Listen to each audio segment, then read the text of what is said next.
A Grand Banks 42 from 1985 crossed from Seattle to the Marquesas on 400 gallons of diesel. The owner wasn't trying to set a record. He was just running his boat the way it was designed to run. That's the thing about certain older motor yachts. They weren't built to impress anyone at the dock. They were built to keep going when newer boats turned back, to live on for months without a marina, and to still be cruising 30 years after they left the factory. Today, we're looking at 5 motor yachts that prove age isn't a liability. It's a feature. These are liveaboard platforms that were engineered for the long game, and they're still proving it. Number 5. Krogen 42. The Krogen 42 hit the water in the early 1980s and immediately became the boat other trawler owners measured themselves against. Katie Krogen didn't design it to look classic. They designed it to cross oceans at 8 knots without drama.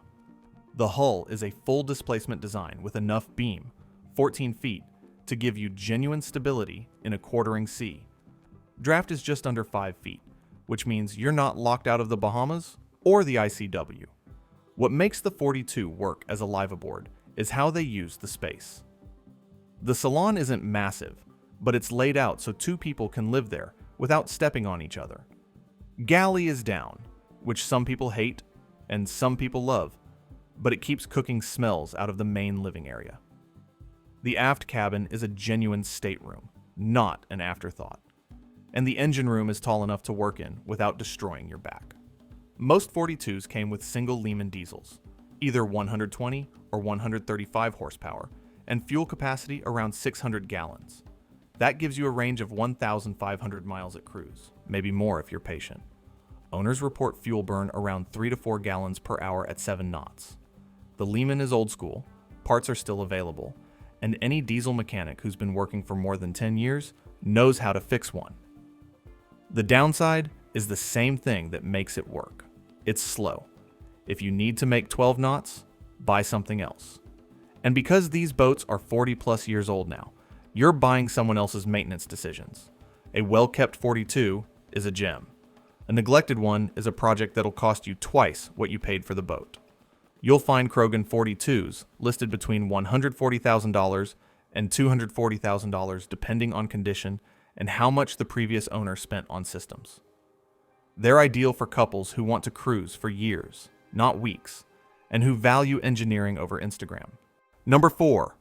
Nordhavn 46. The Nordhavn 46 was the first production trawler that wasn't just capable of crossing oceans.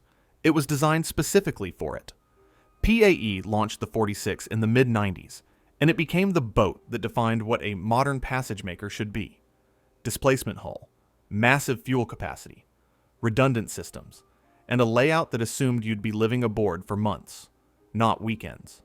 The hull is bulletproof fiberglass, over an inch thick in places, with watertight bulkheads and enough tankage to make you forget what a fuel dock looks like. Standard fuel is around 1,000 gallons, but many owners added bladder tanks and pushed that closer to 1,400. With a single lugger diesel turning at 1,800 RPM, you're looking at 2,500 to 3,000 nautical miles between Phillips' burn rate sits around 2.5 gallons per hour at 6.5 knots. The interior isn't fancy, but it's functional in a way that matters when you're actually living there. 2 staterooms, 2 heads, a proper galley with real counter space, and a pilot house that doubles as the social center of the boat. The engine room is accessible, well lit, and laid out so you can actually reach the parts that break. There's space for a water maker, spare parts, tools, and all the systems you need to stay offshore for extended periods. Where the 46 shines is in rough weather. The ride is stable, predictable, and forgiving. Owners who've crossed the Pacific talk about how the boat just settles into a rhythm and keeps going. It's not exciting, but that's the point. The catch is price and availability. Clean examples start around $320,000 and go up fast. Parts are expensive because everything is marine grade and most of it is custom. And because these boats were built to go anywhere, many of them have, so you're buying a hull that's been worked hard. Survey carefully, budget for deferred maintenance, and expect to spend money on systems. The Nordhavn 46 is for serious cruisers who plan to go remote and stay there. If you're spending more time at marinas than at anchor, it's overkill. Number 3. Grand Banks 42 Classic. The Grand Banks 42 Classic is the boat that made trawlers popular in North America, and for good reason. Built in Singapore starting in the 1960s, the Classic used a semi-displacement hull that gave you the efficiency of a displacement boat with enough speed to cover ground when you needed to. Beam is 14 feet, draft is around 4 feet, and the hull shape is forgiving in following seas. Most Classics came with twin Lehman diesels, 120 horsepower each, which gave you cruise speeds around 8 to 9 knots, and enough fuel burn efficiency to make long-range cruising realistic. Fuel capacity varied, but 500 to 600 gallons was typical. Range at cruise sits around 1,000 to 1,200 miles, depending on how heavy you loaded the boat and whether you're running into weather. The teak construction is what people either love or fear. Yes, it requires maintenance. Yes, it's labor-intensive if you let it go. But the upside is that teak is repairable in ways fiberglass isn't, and the boat ages in a way that actually looks better over time if you take care of it. The joinery inside is beautiful. Real woodwork, not veneer, and built to a standard you don't see in modern production boats. Liveaboard layout is solid. 2 staterooms, galley up in the salon, good ventilation, and a flybridge that's actually usable for extended periods. Headroom is generous, storage is adequate, and the engine room gives you access to everything that matters. Owners talk about how the boat handles. It's not a pure passage maker, but it's stable, predictable, and comfortable in conditions that make other boats miserable. The twin engines give you redundancy and maneuverability, which matters in tight anchorages or when docking in current. Prices range from $90,000 for a project to $180,000 for a well-maintained example. You're buying into a support network of owners who've been cruising these boats for decades, and parts availability is better than you'd expect for a 50-year-old design, the Grand Banks. 42 Classic works for liveaboards who want a balance between classic aesthetics and real-world capability. It's not the toughest boat on this list, but it's one of the most pleasant to live on. Number 2. Selene 43. The Selene 43 came out in the late 90s and immediately earned a reputation for being overbuilt in the best possible way. Designed by Howard Chin, the 43 took everything that worked about classic trawler design and executed it with modern materials and construction techniques. The result is a boat that feels traditional but performs like it was built yesterday. The hull is solid fiberglass, heavy layup, with a full displacement form that prioritizes efficiency and stability over speed. Beam is 15 feet, which gives you interior volume and keeps the boat steady in a beam sea. Draft is around 5 feet, so you're limited in skinny water, but stable everywhere else. Fuel capacity is 800 to 1,000 gallons, depending on options. And with a single Cummins diesel, you're looking at 1,800 to 2,200 miles of range at 7 knots. The liveaboard layout is where the Selene really separates itself. 3 staterooms, 3 heads, a full galley with counter space and storage, and a pilot house that functions as the command center and living room engine room access is excellent, with standing headroom and enough space to work on systems without contortionist moves.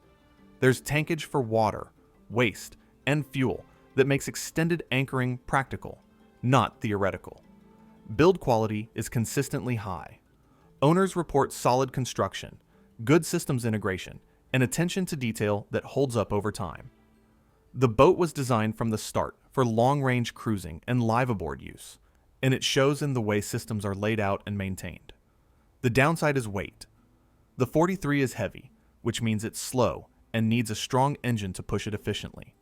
It's also more expensive than older designs, with prices starting around $280,000 for early examples and climbing past $400,000 for later models in good condition. The Selene 43 is ideal for liveaboards who want modern systems and construction, but prefer traditional trawler aesthetics and performance. It's a boat that works as hard as you do and doesn't complain. Number 1. Fleming 55. The Fleming 55 isn't the oldest boat on this list, but it's the one that defines what a live-aboard motor yacht should be when it's done right.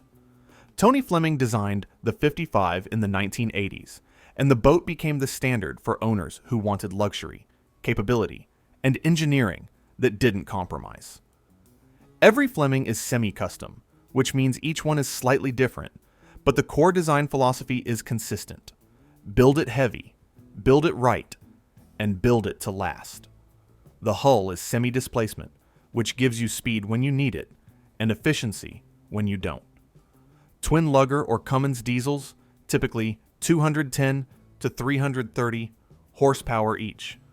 Push the boat to 9 to 11 knots, at cruise with fuel burn around 12 to 15 gallons per hour. Fuel capacity is 1,200 to 1,600 gallons, depending on options, which translates to 1,000 plus miles of range. Beam is 17 feet, draft around 5 feet, and the ride quality is consistently described as exceptional. The interior is where Fleming earns its reputation. 3 staterooms, 3 heads, a galley that's genuinely functional for daily cooking, and a salon that feels like a well-designed apartment. Woodwork is impeccable, systems are accessible, and everything is laid out for long-term live-aboard use. The pilot house has full instrumentation, comfortable seating, and visibility that makes single-handing realistic owners talk about how the boat handles weather. The 55 is stable, dry, and predictable in conditions that send other boats looking for shelter. It's not a pure ocean crosser like the Nordhavn, but it's more than capable of coastal cruising in serious conditions, and it's comfortable enough that you'll actually enjoy it. The catch is cost. Fleming 55s start around $600,000 and climb quickly depending on age, condition, and systems. Maintenance is expensive because everything is marine grade and much of it is custom, but owners report that the boat holds its value better than almost anything else in its class, and resale is strong if you take care of it. The Fleming 55 is for live-aboards who want a boat that does everything well and doesn't apologize for being expensive. It's the most capable, most comfortable, and most refined motor yacht on this list. So there's the list. 5 motor yachts that were built before anyone cared about Instagram, and they're still outlasting boats half their age. Which one would you actually live on for a year? Let me know in the comments. And if you're serious about long-range cruising or live-aboard life, hit subscribe. We'll see you on the next one.